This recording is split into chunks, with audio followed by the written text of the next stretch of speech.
बिस्मिल्लाहिर्रहमानिर्रहीम अस्सलाम वालेकुम। आज हम बना रहे हैं बकरा ईद के लिए स्पेशल बहुत ही ज़बरदस्त सी रेसिपी बीफ बोटी कबाब की रेसिपी है। इतना ज़बरदस्त इतना टेंडर इसमें मीट होगा। इसको हम बीफ से बनाएंगे, बहुत मिनटों में तैयार होगी। तो आप लोगों ने इस ईद पे ज़रूर ट्राई करनी है। तो चलिए रेसिपी को स्टार्ट करते हैं। सबसे पहले बीफ लेंगे। इस तरह से आप लोगों ने अंडरकट का बीफ लें तो वो बेस्ट है। वैसे आप बीफ का कोई भी पार्ट ले सकते हैं। तो आपने उसको छोटी छोटी सी बोटी में काटना है इस तरह से। इसको हम धो के स्टेन कर लेंगे, थोड़ी देर के लिए रखेंगे ताकि एक्स्ट्रा ब्लड वगैरह निकल जाए। अब इसमें 1 चम्मच भर के जिंजर गार्लिक का पेस्ट ऐड करेंगे और इसमें हम डालेंगे 1 कप दही। ये 1 किलो की रेसिपी है। आप लोग क्वांटिटी के हिसाब से चीज़ों को कम या ज़्यादा कर सकते हैं। अब इसको हम अच्छी तरह से एक दफ़ा मिक्स कर लेंगे।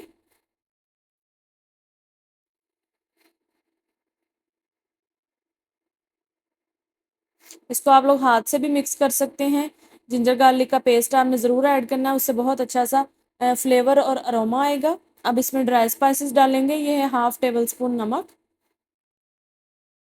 ये है 1 teaspoon red chilli powder. Spicy खाना है तो आप 1/2 टेबल स्पून ऐड कर सकते हैं। ये है चिली फ्लेक्स 1/2 टेबल स्पून। यह है ज़ीरा पाउडर है 1 टीस्पून। यह है गरम मसाला 1/2 टेबल स्पून। और ये इसमें हल्का सा हम फूड कलर ऐड करेंगे, सिर्फ 1 चुटकी। आप लोग चाहें तो इसको स्किप कर सकते हैं। अब यहाँ पे मैं इसमें थोड़ा सा प्याज ऐड करूँगी, सिर्फ 1 टेबल स्पून।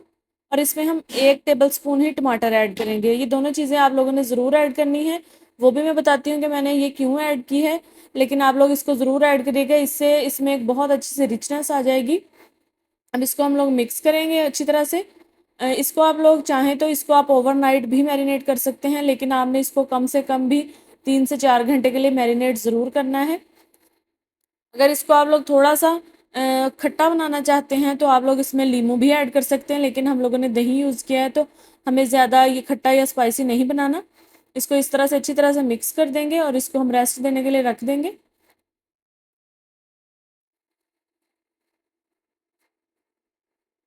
इसमें मैंने हड्डी नहीं ली, लेकिन बीफ के अंदर हल्की सी फैट मौजूद है, तो आप लोगों ने इसी तरह से गोश्त लेना है। अगर आप लोग बिल्कुल फैट के बगैर लेंगे तो उसमें टेस्ट इतना ज़्यादा नहीं होगा। ये हमने इसको तकरीबन ओवरनाइट मैरिनेट किया है। अब हम इसको पकाएंगे। ये मैंने प्रेशर कुकर ले लिया है। इसको आपने प्रेशर कुकर में ही बनाना है तो ये झटपट बन के रेडी हो जाएगी। इस तरह से इसको हम प्रेशर कुकर में डालेंगे और इसके अंदर अब हम पानी ऐड करेंगे। पानी 1 किलो के हिसाब से मैं तकरीबन इसमें 3 कप पानी के ऐड करूँगी। और इसको एक दफ़ा हम अच्छी तरह से मिक्स कर देंगे और फिर इसको कवर करके पकने के लिए रख देंगे। इसको हम लोगों ने तकरीबन 15 मिनट के लिए सीटी चलने के बाद टाइम देख के 15 मिनट के लिए प्रेशर कुकर लगाना है, तो फिर ये बिल्कुल अच्छे तरीके से गल जाएगा।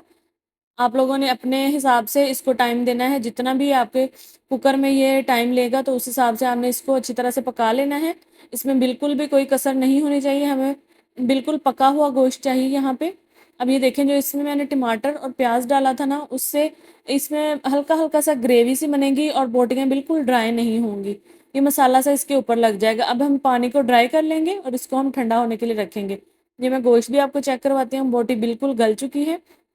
अब ये जो पानी है इसके अंदर, इसको हमने बिल्कुल ड्राई नहीं करना, इसको हम थोड़ा सा गीला गीला सा रखेंगे। ये देखें जी, गोश्त हमारा बिल्कुल गला हुआ है। इस रेसिपी को आप लोग मटन में भी बना सकते हैं, बीफ में भी बना सकते हैं।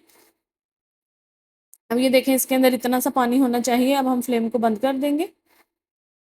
आप लोग चाहें तो प्रेशर कुकर में ही बाकी की रेसिपी बना सकते हैं, लेकिन हम लोग इसको बॉल में निकालेंगे और इसको थोड़ा सा ठंडा करेंगे और इसमें फिर हम बाकी के स्टेप्स करते हैं। इसमें 1 टीस्पून चिली फ्लेक्स डाले हैं मैंने। सूखा धनिया थोड़ा सा डालेंगे, ये भी तकरीबन 1 टीस्पून के बराबर है। और इसमें हल्का सा गरम मसाला ऐड करेंगे 1/2 टीस्पून के करीब। और थोड़ा सा ज़ीरा पाउडर है 1/2 टीस्पून के करीब। इसको हम अच्छी तरह से मिक्स कर देंगे। ये सारी रेसिपी को मैं कैप्शन में लिख दूंगी, आप लोग उधर से देख सकते हैं जो चीज़ आपको ना समझ आए। और यहाँ पे अगर आप लोग चाहें तो थोड़ा सा कॉर्नफ्लोर ऐड कर सकते हैं, तो इसको आप डीप फ्राई कर सकते हैं, लेकिन हम लोग इसको डीप फ्राई नहीं कर रहे। तो इस तरह मैंने पैन में हल्का सा ऑयल लिया है और मक्खन लिया है। मक्खन आप लोगों ने इसमें ज़रूर ऐड करना, उससे बहुत अच्छा सा इसका खुशबू भी आएगी और फ्लेवर बिल्कुल चेंज हो जाएगा। ये तकरीबन 1 टेबलस्पून मक्खन है और ऑयल इसलिए डाला है ताकि मक्खन जले ना। अब ये मक्खन मेल्ट हो जाएगा तो इसको गोश्त को हम इसके अंदर डाल देंगे। अब यहाँ पे हमने फ्लेम रखनी है मीडियम, लो फ्लेम पे इसको नहीं पकाना वरना ये अंदर से ड्राई हो जाएगा। इसको हम मीडियम टू हाई फ्लेम पे पकाएंगे। और अगर आप लोगों ने इसको फ्राई करना है तो आप लोगों ने जो मैंने ड्राई स्पाइसेस ऐड किए थे बाद में, उसमें आपने 2 चम्मच कॉर्नफ्लोर के ऐड करके तो इसको एक अच्छी सी कोटिंग दे के इसको आप लोग ऑयल में शैलो फ्राई या डीप फ्राई कर सकते हैं। ये देखें जी कितने ज़बरदस्त तरीके से ये बीफ बोटी कबाब रेडी हो चुका है। आप लोग इसको ट्राई करें, बहुत ज़बरदस्त रेसिपी है। आप लोग यहाँ पे इसको बारबेक्यू का फ्लेवर देने के लिए हल्की सी स्मोक भी दे सकते हैं। तो आप लोगों ने रेसिपी को ज़रूर ट्राई करना है। वीडियो पसंद आई हो तो वीडियो को लाइक कमेंट शेयर कर दें। और अब मैं आऊँगी किसी अच्छी सी नई वीडियो के साथ, तब तक के लिए दुआ में याद रखिएगा और रेसिपीज़ को ट्राई करते रहिएगा। इंस्टाग्राम की भी आईडी इधर मैं मेंशन कर दूँगी, उधर भी आप लोगों ने फॉलो कर लेना है।